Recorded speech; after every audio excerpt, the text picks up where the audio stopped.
ગુજરાતના ઉત્તમ શિક્ષકોની ટીમ આપને દ્વાર. તો અત્યારે જ ડાઉનલોડ કરો youth education application. Hello friends, youth એજ્યુકેશનની અંદર આપનું સ્વાગત છે.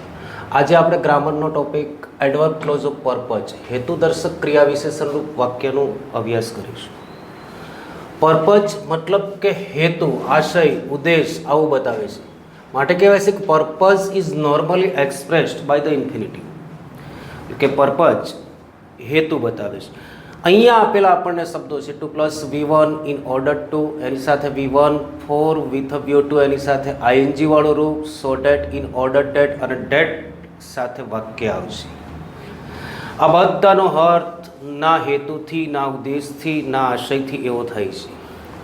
તો મિત્રો, આપણે સૌપ્રથમ કેવા પ્રકારની વાક્ય રચના આવી જોઈએ? તો કે પહેલા આવશે કર્તા,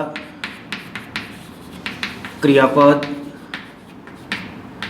અધર વર્ડ હોય તો,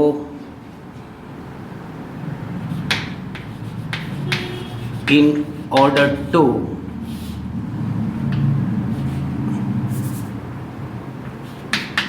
અને ટુ, એની સાથે V1 કર્મ.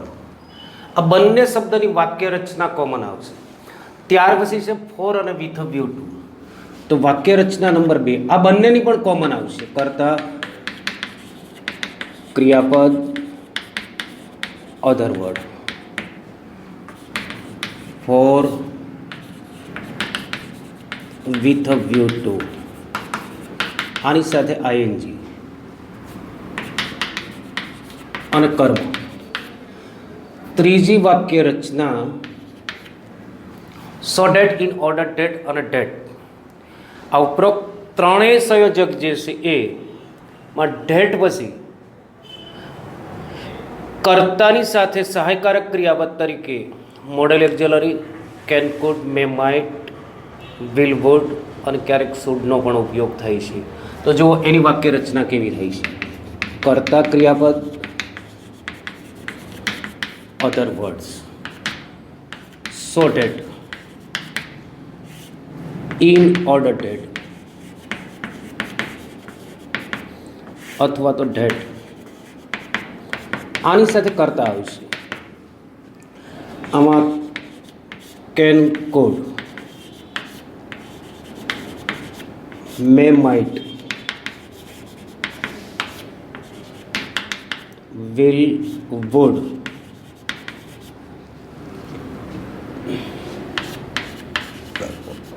શુડ, V1 અને કર્મ. આ રીતની વાક્ય રચના છે. વાક્યના ભાવાર્થ મુજબ, વાક્યના કાળ મુજબ આપણે કેન લેવું, કુડ લેવું, મે લેવું, માઇટ લેવું, વિલ, વુડ લેવું અને સલાહનો ભાવ હોય તો શુડ પણ તમે લઈ શકો છો. ખ્યાલ આવ્યો? પણ એક યાદ રાખજો, ઇન ઓર્ડર ટુ અને ટુ પછી હંમેશા V1 ફોર અને વિથ વ્યૂ ટુ પછી હંમેશા અહીંયા ભલે ટુ વાપરું, આઈએનજી વાળું રૂપ જ આવવું જોઈએ. જો એડિટિંગમાં મિત્રો પણ તમને ઘણી વખત પૂછે છે વિથ વ્યૂ ટુ પછી V1 આપ્યું હોય અને વિથ વ્યૂ ટુની નીચે અંડરલાઈન આપ્યું હોય તો આપણે એડિટિંગમાં શું કરવું પડે? કાં ટુ મૂકવું પડે, કાં ઇન ઓર્ડર ટુ મૂકવું પડે, કારણ કે અહીંયા વર્તમાન કૃદંતનું રૂપ આપેલું છે. એક્ઝામ્પલ તરીકે આપણે વાક્ય જોઈએ. We should grow more trees. We should grow more trees to save our environment. ખ્યાલ આવ્યો? કર્તા આવ્યું, ક્રિયાપદ આવ્યું, સ્ટ્રક્ચર પ્રમાણે જુઓ. મોર ટ્રીઝ અધર વર્ડ આવ્યું, 2 પ્લસ V1 આવ્યું અને કર્મ આવ્યું. વાક્ય રચના મુજબ હવે એક વાક્યને બીજા વાક્યમાં, બીજા વાક્યને ત્રીજા વાક્યમાં આપણે કન્વર્ટ કરીએ તો ક્યાં ક્યાં ફેર કરવાનો છે? એક્ઝામ્પલ તરીકે બીજી વાક્ય રચનામાં કન્વર્ટ કરીએ તો we should grow more trees with a view to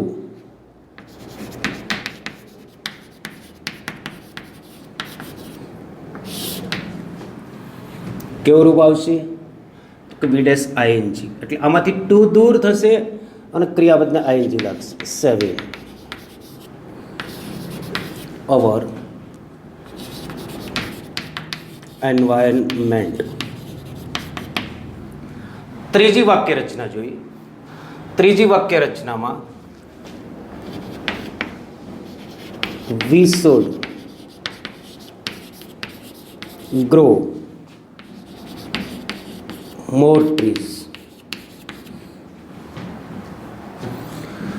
so that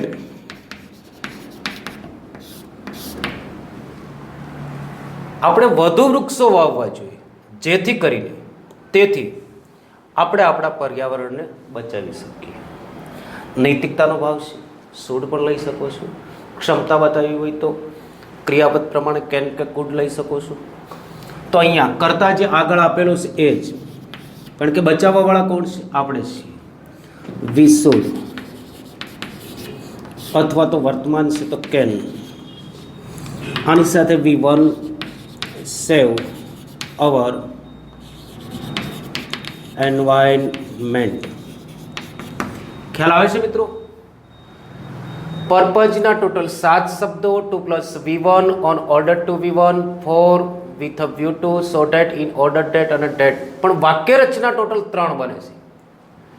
પહેલા 2 શબ્દોની કોમન વાક્ય રચના, બીજા 2 શબ્દોની કોમન વાક્ય રચના, લાસ્ટ 3 વર્ડ્સ જે આપેલા છે સો ડેટ, ઇન ઓર્ડર ડેટ અને ડેટ, તેની પણ કોમન વાક્ય રચના.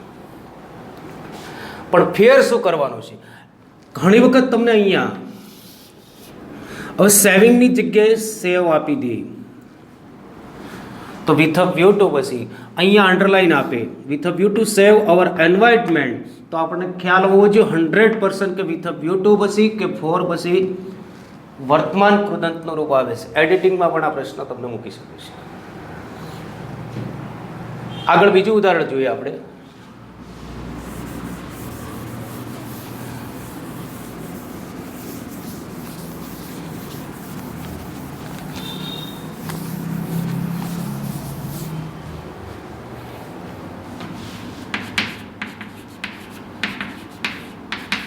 My mother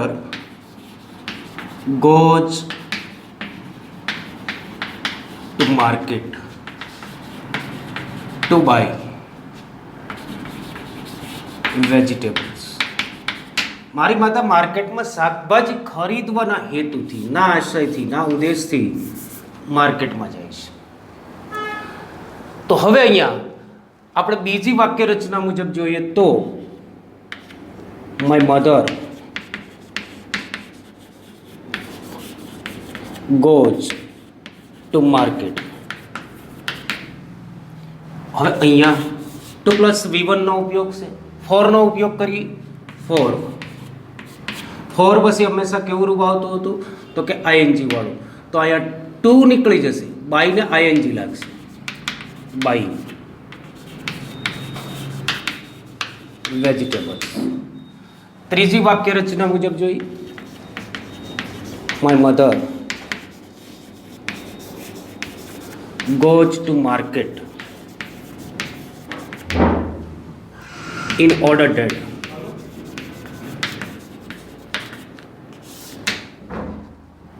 મારી માતા માર્કેટમાં જાય છે ના હેતુથી, જેથી કરીને મધર કરતા છે તો એનું સર્વનામ સી. આગળ ગોઝ વર્તમાનમાં છે તો કેન બાય વેજીટેબલ્સ. ખ્યાલ આવે છે મિત્રો? આ રીતે એક વાક્ય બીજા વાક્યમાં, બીજા વાક્યમાંથી ત્રીજા વાક્યમાં કન્વર્ટ થાય. એકાદું આપણે કમ્પ્લીટ ધ સેન્ટેન્સનું વાક્ય જોઈએ.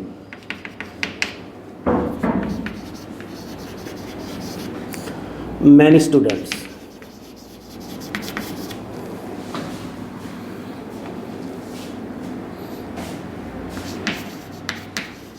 Tech science stream. ઘણા બધા વિદ્યાર્થીઓ વિજ્ઞાન પ્રવાહ લે છે. તમને અહીંયા આવું આપે અને કૌંસમાં એક્સપ્રેસિંગ પર્પઝ અથવા તો ઇન્ટેન્શન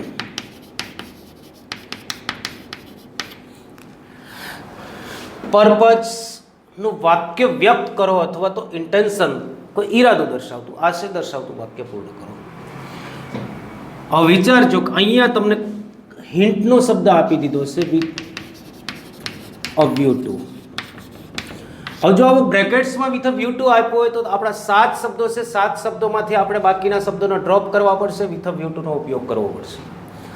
પણ જો કૌંસમાં એક પણ શબ્દ આપેલો નહીં હોય તો 7માંથી કોઈ પણ એક શબ્દનો ઉપયોગ કરી આપણે વાક્ય બનાવી શકીશું. હવે ઘણા વિદ્યાર્થીઓ વિજ્ઞાન પ્રવાલી છે, એનો હેતુ શું હોય છે, એનો આશય શું હોય છે, તો કે વિથ અ વ્યૂ ટુ, અપૂર્ણ વાક્ય જે છે પૂરું કરી, with a view to becoming